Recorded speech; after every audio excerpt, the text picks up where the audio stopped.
Welcome back after that short break. You're watching DD India News Hour. Now it's time to get you all the latest from Germany elections. In a stunning election result that is sending shock waves through Europe and the world, conservative parties have triumphed in Germany, with Friedrich Merz poised to become the country's next chancellor. Here's more. Yet another European country will now be governed by conservatives. The leader of the Christian Democratic Union, or CDU, Friedrich Merz, led his alliance to victory, securing more than 28% of the vote. Thank you very much for the trust that you place in us and also in me personally. I'm aware of the responsibility and I also understand the magnitude of the task that now lies ahead of us. I face this with the utmost respect and I know that it will not be easy. CDU far surpassed the Social Democrats under outgoing Chancellor Olaf Scholz, whose party slumped to an all-time low of just 16%. Meanwhile, the right-wing Alternative for Germany, AfD, has catapulted to a prominent place in the parliament. The party is celebrating its best-ever result. Their leader, Alice Weidel, has expressed a readiness to govern with the CDU-CSU alliance, though that remains highly unlikely at this stage. Most of Germany's mainstream parties have vowed to keep the AfD out of any coalition. Wir haben alle gemeinsam. We have achieved a historic result. We have never been stronger in the federal government. We have become the second strongest force as Alternative for Germany. And we have now formally established ourselves as a People's Party. Merz is heading into coalition talks without a strong negotiating hand, although his CDU-CSUs emerged as the largest party. It achieved its second lowest post-war result. It remains unclear whether Merz will need one or two coalition partners to secure a majority, as the fate of smaller parties is still uncertain, potentially complicating the parliamentary arithmetic. A three-party coalition could be especially challenging, making it harder for Germany to demonstrate clear leadership. Chancellor Scholz, Social Democrat SPD, suffered a historic defeat, securing just 16.5% of the vote, marking their worst results since World War II, while the Greens garnered 11.8%.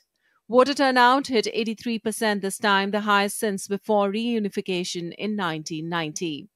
The election results come at a time of unprecedented upheaval in international politics. With US President Donald Trump's recent actions, including direct talks with Russian President Vladimir Putin over the Ukraine, Merz and his allies are calling for greater European independence, particularly when it comes to matters of defense. Merz has made it clear that Europe can no longer rely solely on the United States, a sentiment that has resonated across the continent. Protracted coalition talks could leave Scholz in a caretaker role for months, delaying crucial policies needed to revive Germany's economy after 2 years of contraction, with companies battling against global competition. The future of Europe's political landscape will depend on how mainstream parties respond to these challenges. Aarti Rana's report for DD India. Now, the European Commission's Vice President has expressed hope for formation of a new German government as fast as possible. Making the comments at a meeting of European Union foreign ministers in Brussels, she said, and I quote, "The German people have made a choice and now they need to put together the government.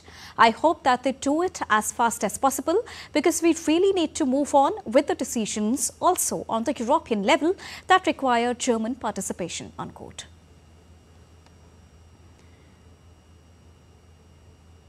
And now to give you more perspective on this, we'll speak to DW correspondent Varda Imran from Berlin. Good afternoon, Varda from India. Give us the latest update on Germany elections.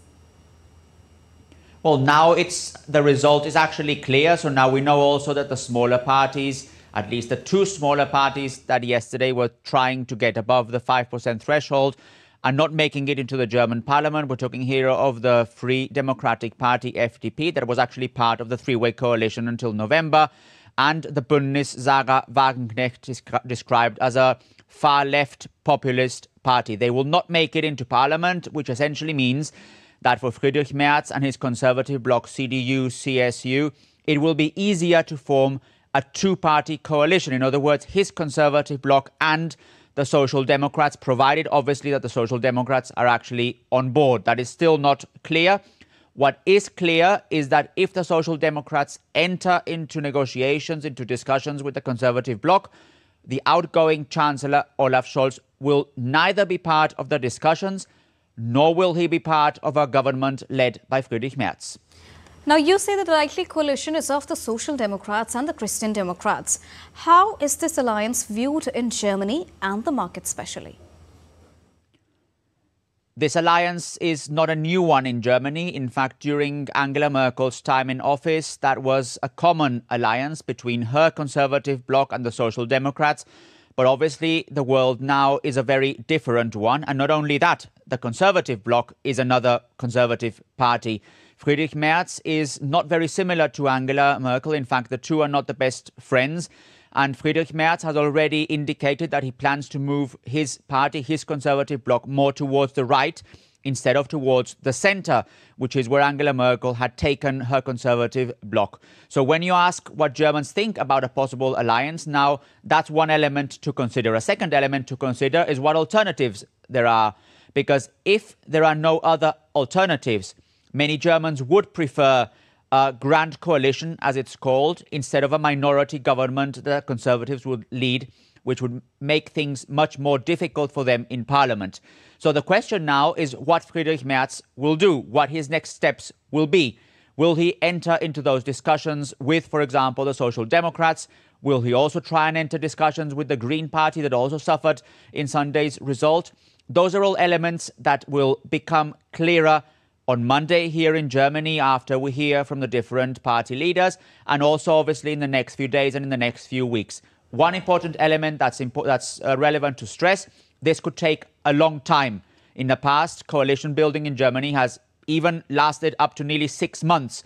So no one's expecting this time round, but what everyone is expecting is that it won't be easy for Friedrich Merz. Also, will the incoming government be able to fuel the economy? What is their outlook so far? Well, they have to fuel the economy. There's no way out of that. That's the main challenge that they face. And by the way, that was also one of the main topics that voters actually thought of when depositing their vote on Sunday. It was the economy and it was migration.